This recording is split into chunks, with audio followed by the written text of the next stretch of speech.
Barbenheimer, actuellement au cinéma, deux films radicalement différents mais qui possèdent tous deux un point commun, dénoncer. Et celui qui fait beaucoup parler de lui, c'est Barbie. Yeah. Can I come to your house tonight? Sure.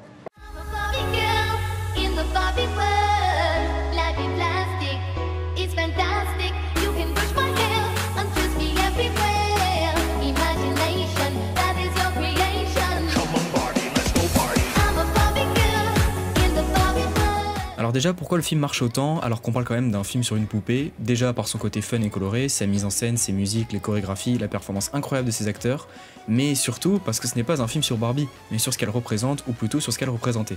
Car oui, on l'a vite compris, l'objectif de Mattel est de changer l'image très stéréotypée et cliché de sa poupée, en laissant carte blanche à Greta Gerwig, réalisatrice déjà connue pour Lady Bird et Les filles du Dr March.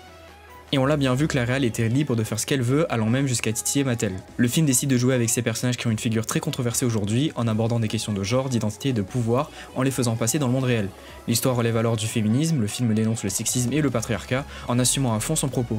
À aucun moment ça n'est subtil, tout est dit direct, et même si tu n'as pas compris, tu as une scène extrêmement marquante de Gloria, interprétée par America Ferrera, qui étale tout le propos des 2 heures du film sur quelques minutes. Et c'est là où le film est fort, au point d'arriver à faire pleurer quelques fragilux, mais surtout il fait parler de lui, que ce soit en bien ou en mal. Tout le monde a compris le message du film, ou en tout cas le terrain sur lequel il se lance. Et ça peut paraître surprenant, mais un grand nombre de comédies sont tellement subtiles dans leur écriture que le message est parfois inversé. OSS 117, il y en a beaucoup qui comprennent pas que le personnage principal est caricatural et second degré. Pourtant on peut faire mieux niveau subtilité. Le problème avec les femmes, c'est que dès que vous sortez de la cuisine... C'est pour faire le ménage. Alors certes, Barbie n'est pas parfait, il y a beaucoup de points à nuancer, mais c'est l'une des rares fois où une production d'un tel niveau s'engage sur un film dénonciateur de cette façon et en réussissant son pari. Je parle d'une grosse production car oui, des films dénonciateurs, on en trouve plein, mais généralement elles passent soit inaperçues, soit on n'en parle pas assez. Je vous redirige d'ailleurs vers Promising Young Woman qui traite le même sujet que Barbie, et il est d'ailleurs produit par Margot Robbie. Revenons aux grosses productions, il y a eu quelques essais avant Barbie, notamment chez les films de super-héros ou des sagas cultes qui se sont ramassés royalement la gueule.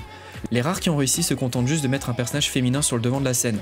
Certes, ça a marché pour beaucoup, mais parfois ça sonne comme une certaine hypocrisie, l'idée de faire un film féministe qui n'en est absolument pas un. Là-dessus, c'est surtout Sucker Punch que je vise, même si j'ai plutôt bien aimé ce film de Zack Snyder. Dénoncer, peu importe le message, c'est quelque chose de récurrent dans le cinéma, mais aussi dans le jeu vidéo. Call of Duty, le nombre d'enjeux politiques qu'il engendre à travers son mode solo, c'est assez hallucinant.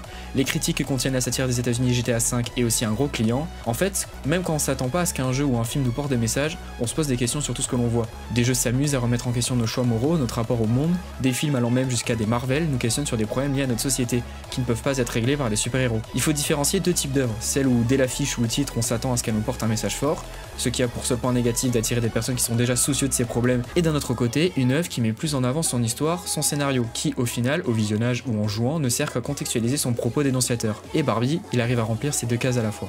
Alors certes cette vidéo était courte, elle était surtout un bonus pour parler de Barbie, mais maintenant voici une petite liste de mes jeux vidéo et ensuite de mes films préférés portant un regard critique.